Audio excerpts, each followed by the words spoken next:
देखिए प्रश्न संख्या 6, 6/13 को -7/16 के व्युत्क्रम से गुणा कीजिए। क्या कहा है प्रश्न में? 6/13 को गुणा करना है। किससे गुणा करना है? -7/16 के व्युत्क्रम से। तो पहले हम क्या लिख लेते हैं? -7/16 का व्युत्क्रम होता क्या है, पहले हम वो लिख लें।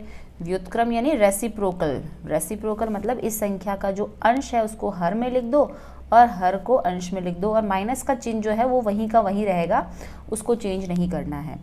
ठीक है, ये माइनस, तो इसको किससे गुणा करना है? इसके व्युत्क्रम से। इसका व्युत्क्रम कितना है? -7/16 का व्युत्क्रम कितना है? -16/7। इससे गुणा करना है। तो देखिए 6/13 गुणा -16/7, ये हमको करना है। तो यहाँ पे गुणा करना है। पहले हम देख लेते हैं कि क्या कोई यहाँ पे कट रहा है, अंश या हर। 6 और 13 कोई नहीं कट रहा, 13 और 16 भी नहीं कट रहा, 6 और 7 भी नहीं कट रहा। तो हमको क्या करना है? इनको सीधा गुणा कर लेना है। 6 को ऊपर 16 से गुणा कर लेना है और 13 को नीचे 7 से गुणा कर लेना है। तो माइनस का चिन्ह वहीं लगा के रखो। 16 को 6 से गुणा करो, ये आएगा 96, और 13 को 7 से गुणा कर दो 91। तो ये जो है हमारा उत्तर आएगा, आंसर। यही हमारा आंसर है। बस ये हमको सिर्फ और सिर्फ गुणा करना है, और इस प्रश्न में कोई मुश्किल चीज़ नहीं है। आपको सिर्फ व्युत्क्रम पता होना चाहिए। व्युत्क्रम मतलब क्या होता है? व्युत्क्रम मतलब इस संख्या का अंश और हर जो है आपस में बदल जाता है, वही उसका व्युत्क्रम होता है। ठीक है, तो ये हमारा हो गया प्रश्न संख्या 6 सॉल्व। देखिए प्रश्न संख्या 7, बताइए कौन से गुण की सहायता से आप इसको 1/3 ये इसको इसके रूप में अभिकलन करते हैं। हमको सिर्फ इसको हल नहीं करना है। फिर से मैं वही बात कह रही हूँ, इस प्रश्न में क्या लिखा है कि हमें सिर्फ और सिर्फ गुणधर्म का काम में लेना है। क्या लिखा है? 1/3 गुणा 6 गुणा 4/3। इसको कौन से गुणधर्म के कारण हम इसको जो है हम ऐसा लिख सकते हैं? 1/3 गुणा 6, इसको एक ब्रैकेट में, गुणा 4/3। देखिए हमने ऐसा कोई गुण पढ़ा है क्या? देखिए हमने क्या गुण पढ़ा था? a गुणा b गुणा c। अगर 3 संख्याओं का गुणा है तो अगर पहले मैं इन दोनों संख्याओं को गुणा करूं और या फिर मैं इन दोनों संख्याओं को पहले गुणा करूं तो उत्तर मेरा सेम ही आएगा। उदाहरण के लिए जैसे देख लेते हैं, अगर मैं कहूं a गुणा 2 गुणा 3, पहले मैं इन दोनों को गुणा ब्रैकेट में लिखूं, फिर मैं इन दोनों को ब्रैकेट में लिखूं, तो उत्तर देखिए मेरा यहाँ से 1 गुणा 2, 2 एकम 2, 2 गुणा 3, और यहाँ से किया तो 3 दूनी 6, 3 दूनी 6, और यहाँ से भी उत्तर कितना आया? 6। तो ये हमने कोई गुणधर्म पढ़ा है। इस गुणधर्म का नाम क्या होता है? यहाँ पे भी यही हो रहा है। 3 संख्याएं हैं 1/3, 3 संख्या क्या क्या है? 1/3, 6 और 4/3। यहाँ पे भी वही संख्याएं हैं 1/3, 6 और 4/3, और तीनों में आपस में कौन सा चिन्ह है? गुणा का। तो यहाँ पे तीनों के बीच में गुणा का चिन्ह है। बस फर्क क्या है? पहले इन दो संख्याओं को, बाद वाली दोनों संख्याओं को गुणा किया जा रहा है एक ब्रैकेट में, और दूसरी तरफ पहले वाली दोनों संख्याओं को एक ब्रैकेट में रखा जा रहा है। उत्तर में कोई परिवर्तन नहीं आएगा। यहाँ पे हमने ये उदाहरण लेके देख लिया, ये हमने उदाहरण लिया। इस उदाहरण में हमने देखा क्या कि उत्तर में कोई परिवर्तन नहीं आएगा। उत्तर जैसे इधर भी 6 आया है, इधर भी उत्तर 6 आया है, तो उत्तर में कोई परिवर्तन नहीं आएगा। तो ये गुणधर्म जो है, ये गुणधर्म हमने पढ़ा था। क्या गुणधर्म कहलाता है? ये कहलाता है सहचारिता। इस गुणधर्म का हमको सिर्फ नाम लिखना है, सहचारिता गुणधर्म। तो सहचारिता गुणधर्म नाम लिखने से पहले हमको पता भी होना चाहिए कि सहचारिता गुणधर्म क्या होता है।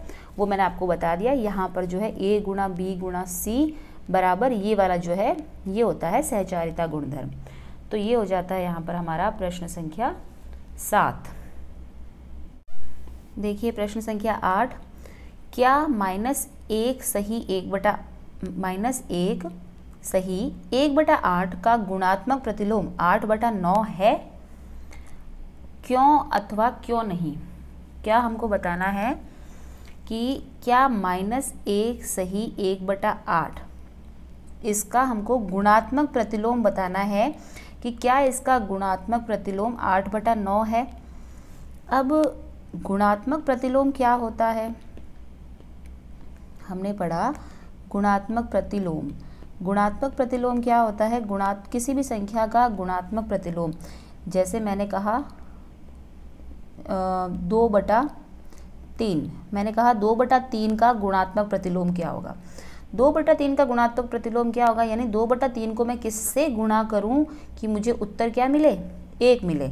यहाँ पे मैंने खाली जगह बना दी, यानी 2/3 को किस संख्या से गुणा किया जाए कि उत्तर जो है 1 आ जाए, और जिस संख्या से यहाँ पे हम गुणा करेंगे वही जो है 2/3 का गुणात्मक प्रतिलोम होगा। तो गुणात्मक प्रतिलोम क्या होता है, इस संख्या का अंश मैं हर में लिख दूं और हर को मैं अंश में लिख दूं। तो जब इन दोनों को आपस में गुणा किया जाएगा, 3 से 3 कट जाएगा, 2 से 2 कट जाएगा और उत्तर कितना आ जाएगा हमारा, 1 आ जाएगा।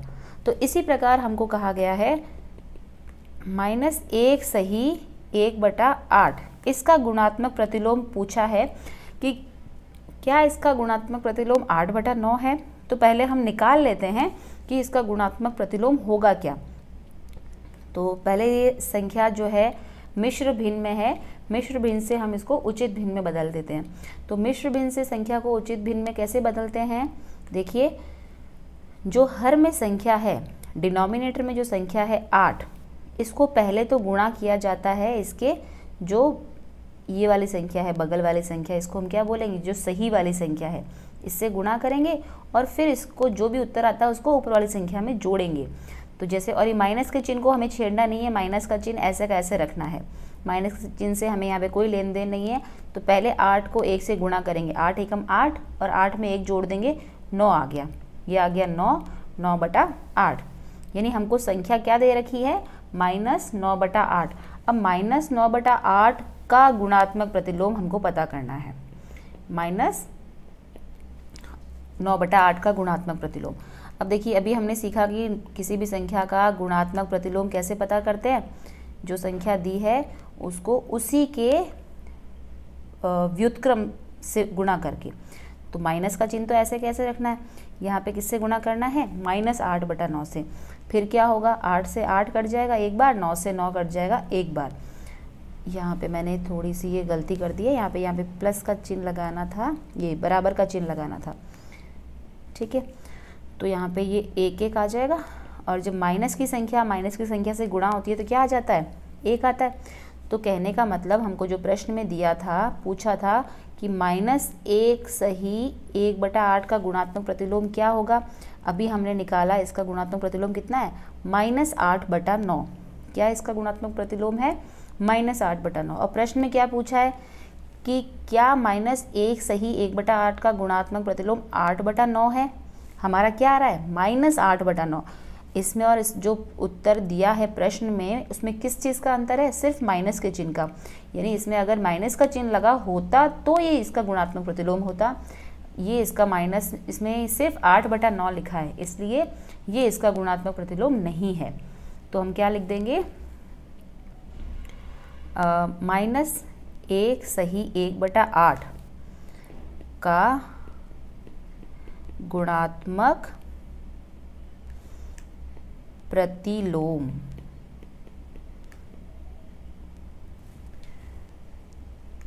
देखिए कितना निकला, -9/8, कितना निकला, -8/9। ये गुणात्मक प्रतिलोम है। तो प्रश्न में हमको पूछा था कि क्या 8/9 गुणात्मक प्रतिलोम है, तो हम लिख देंगे नहीं। प्रश्न में क्या कहा है, 8/9 नहीं, 8/9 गुणात्मक प्रतिलोम नहीं है। 8/9 जो है वो गुणात्मक प्रतिलोम नहीं है, ठीक है।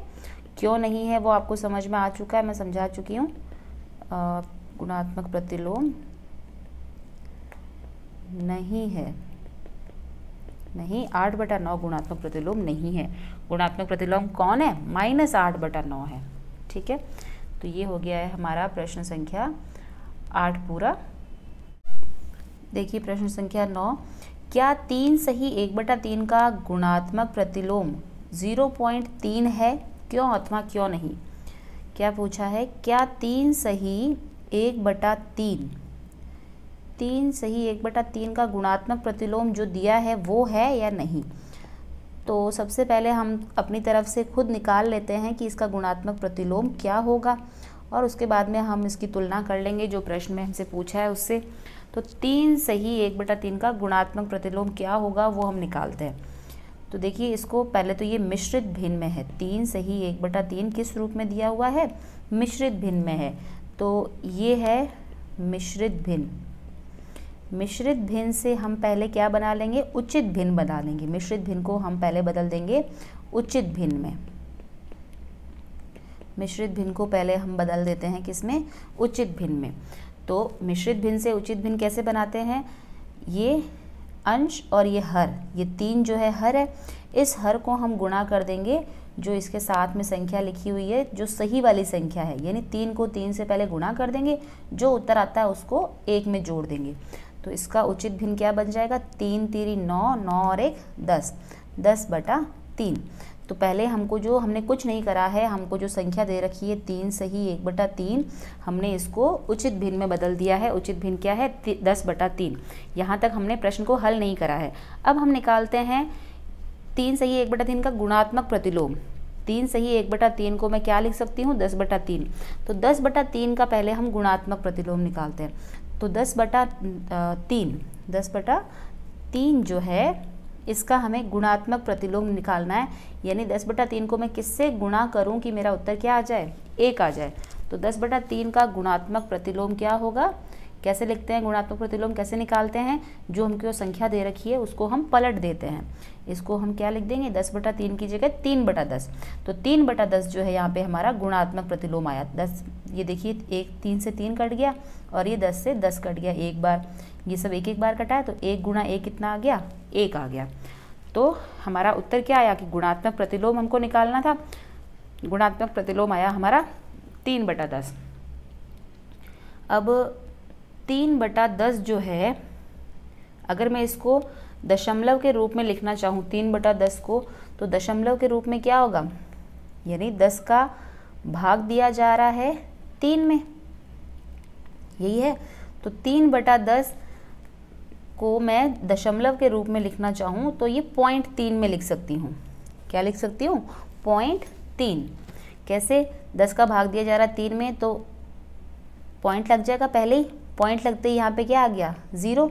अब 10 का भाग देना 30 में 3 बार, 3 बार दिया कितना आया, 30, और ये 0। तो उत्तर कितना आया हमारा, 0.3। तो इसका गुणात्मक प्रतिलोम जो है 3/10 आया, ये हमने निकाला। ये गुणात्मक प्रतिलोम है हमारा 3/10, और 3/10 को मैं क्या लिख सकती हूँ, 0.3। और प्रश्न में यही पूछा है, क्या 3 सही 1/3 का गुणात्मक प्रतिलोम 0.3 है, ये रहा 0.3। अगर हमको पॉइंट में पूछा है तो मैंने पॉइंट में कन्वर्ट करा है, अदरवाइज़ मैं इसको क्या लिख सकती थी, 3/10 लिख सकती थी। तो हम लिख देंगे हाँ, हम क्या लिख देंगे, हाँ 3 सही 1/3 का गुणात्मक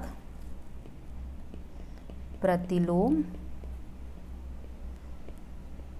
0.3 है। तो ये हमारा उत्तर हो गया, ठीक है। तो ये 9वां प्रश्न हमारा हो चुका है। देखिए प्रश्नावली 1.1 का 10वां प्रश्न हल कर रहे हैं हम। लिखिए, क्या लिखिए,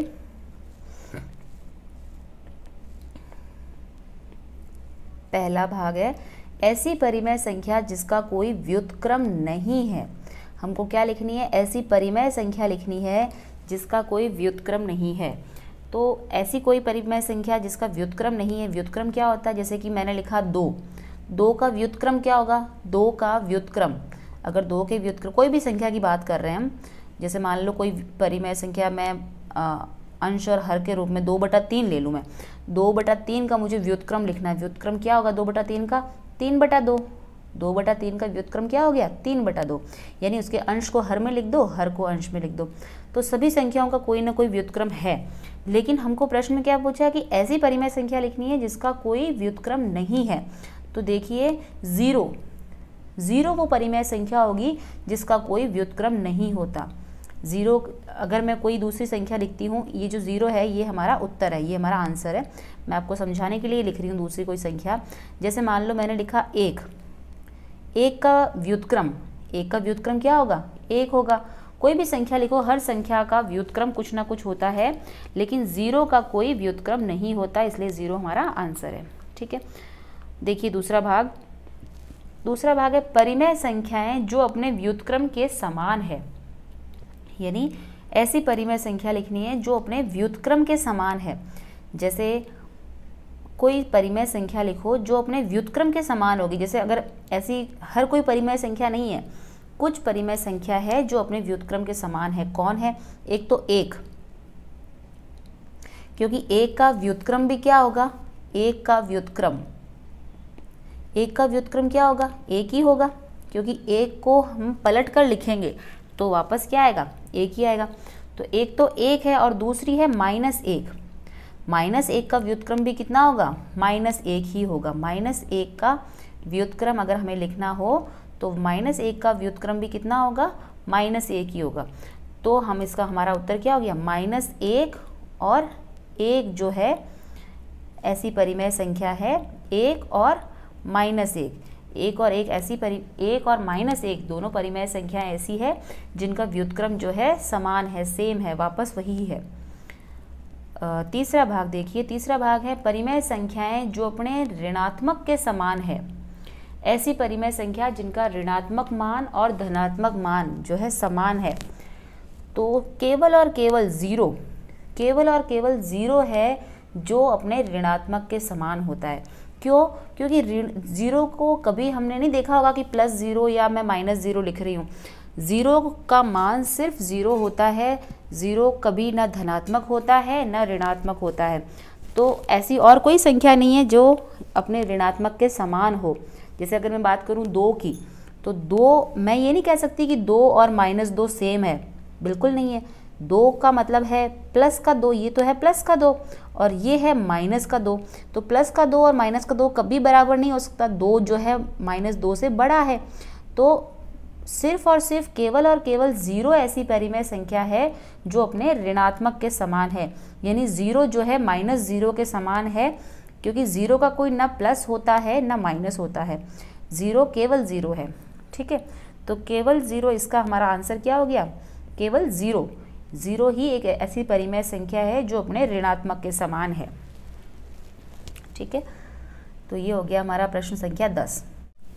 देखिए 11वां प्रश्न, रिक्त स्थानों की पूर्ति कीजिए। शून्य का व्युत्क्रम, शून्य का कोई व्युत्क्रम होता है क्या? 0 है। व्युत्क्रम मतलब जैसे कि मैंने लिखा 2 का व्युत्क्रम क्या है 1/2, ये इसका व्युत्क्रम है। लेकिन 0 का व्युत्क्रम क्या है? 0 का व्युत्क्रम होता ही नहीं है। 0 का व्युत्क्रम नहीं है, 0 का कोई व्युत्क्रम नहीं होता। दूसरा देखिए, संख्याएं डैश तथा डैश स्वयं के व्युत्क्रम है। कौन कौन सी संख्याएं हैं जो स्वयं के ही व्युत्क्रम है? जैसे 1 का व्युत्क्रम 1 ही होगा, और दूसरी -1 का व्युत्क्रम भी क्या होगा? -1 ही होगा। तीसरा देखिए, -5 का व्युत्क्रम, -5 लिखिए। -5 का व्युत्क्रम यानी व्युत्क्रम क्या होगा -5 का? -5 का व्युत्क्रम, तो -5 का व्युत्क्रम क्या होगा? -1/5। -1/5 लिखो या 1/-5 लिखो, उत्तर समान है, एक ही बात है। ये माइनस भले आप ऊपर लगाइए भले ही नीचे, एक ही बात है। तो मैं नीचे लगा देती हूँ। -5 का व्युत्क्रम 1/-5 है। ठीक है, फिर चौथा देखिए, 1/x का व्युत्क्रम। 1/x का व्युत्क्रम क्या होगा? जहाँ पे x बराबर नहीं है 0 के, x 0 के बराबर नहीं है, तो 1/x का व्युत्क्रम क्या होगा? x होगा। कैसे? देखिए ये 1/x है, ये 1/x है, इसका हमें व्युत्क्रम लिखना है। किसी भी संख्या का व्युत्क्रम क्या होता है? उसका जो ये ऊपर वाली संख्या कहलाती है अंश, और नीचे वाली कहलाती है हर। तो व्युत्क्रम क्या होगा, अंश को हर में लिख दो, हर को अंश में लिख दो।